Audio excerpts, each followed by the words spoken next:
दोस्तों, जो Ahmedabad plane accident आप लोग देख रहे हैं और जिस पे तरह तरह की थ्योरी चल रही है या न्यूज़ चैनल पे आप देख रहे हैं कि तरह तरह के बयान आ रहे हैं, असल में ये प्लेन एक्सीडेंट हुआ कैसे। तो मैं आपको बता दूं कि देखिए, कोई भी जहाज़ होता है उसको प्रॉपर मेंटेनेंस चाहिए। प्रॉपर मेंटेनेंस चाहिए, उसके जो कल पुर्जे होते हैं उन सब की रख रखाव चाहिए। और ये भी होता है कि ये आप नहीं कर सकते कि बोइंग कंपनी गलत बना रही है या बोइंग कंपनी पे आप ब्लेम दे रहे हैं। ये हो सकता है कि भाई 10,000 अगर कंपनी बना रही है बोइंग प्लेन, तो उसमें कुछ प्लेन ऐसे होंगे कि जिसमें थोड़ा सीवियर फॉल्ट हो सकता है। अब बात हो रही है कि एक्सीडेंट हुआ कैसे अचानक से कि प्लेन जो है नीचे आने लगा। तो देखिए, जो अगर हम अहमदाबाद के अगर रनवे की बात करें तो ठीक ठाक लंबा रनवे है, ऐसा भी नहीं कि बहुत छोटा रनवे है। और छोटे रनवे पे उसने टेक ऑफ किया प्लेन, उसके बाद फिर जो है प्रॉपर थ्रस्ट नहीं बना पाया, फिर नीचे आ गया। तो ऐसा है नहीं, करीब हम जानते हैं 11 किलोमीटर लंबाई है रनवे की, ठीक ठाक लंबाई है।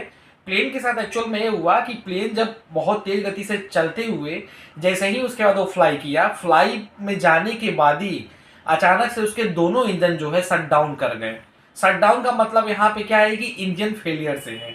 अचानक से दोनों इंजन फेल कर गए।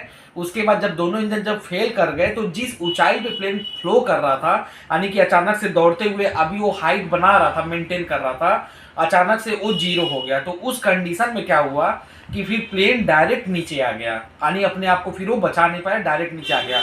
और अगर यही हुआ होता कि अगर वो फ्लाई करने के बाद 3-4 मिनट या 5 मिनट के बाद अगर ये हादसा हुआ होता, तो उस दौरान क्या होता कि प्लेन कुछ एक मैक्सिमम ऊंचाई पे चल जाता, 10,000 15 फीट की ऊंचाई पे चल जाता। तो उस दौरान पायलट कुछ सोचता और फिर उसकी एक क्रैश लैंडिंग करा पाता। लेकिन यहाँ पे एक घटना नहीं हुई, यानी कि प्लेन जैसे ही टेक ऑफ किया, टेक ऑफ के जस्ट थोड़ा देर बाद ही जैसे ही उसने इंजन का थ्रस्ट बढ़ाया होगा, उस कंडीशन में दोनों इंजन फेल हो गए होंगे। और फेल होते ही अचानक से पूरा पावर जीरो हो गया। फिर उसका प्लेन नीचे आ गया, क्योंकि प्लेन उस समय ज़्यादा ऊंचाई पे नहीं था। आई थिंक 600-650 फीट की ऊंचाई पे था, कोई खास ऊंचाई नहीं होती है 600-650 फीट की ऊंचाई, और उतना देर में प्लेन नीचे आ गया। और अगर यही घटना अगर 5-6 मिनट बाद होती तो शायद इतना भयावह मंजर नहीं होता, ऐसी घटना नहीं होती। और ये दुर्भाग्य की बात है कि प्लेन में दो दो इंजन होते हैं और दोनों इंजन सेम टाइम पे फेल हो गए।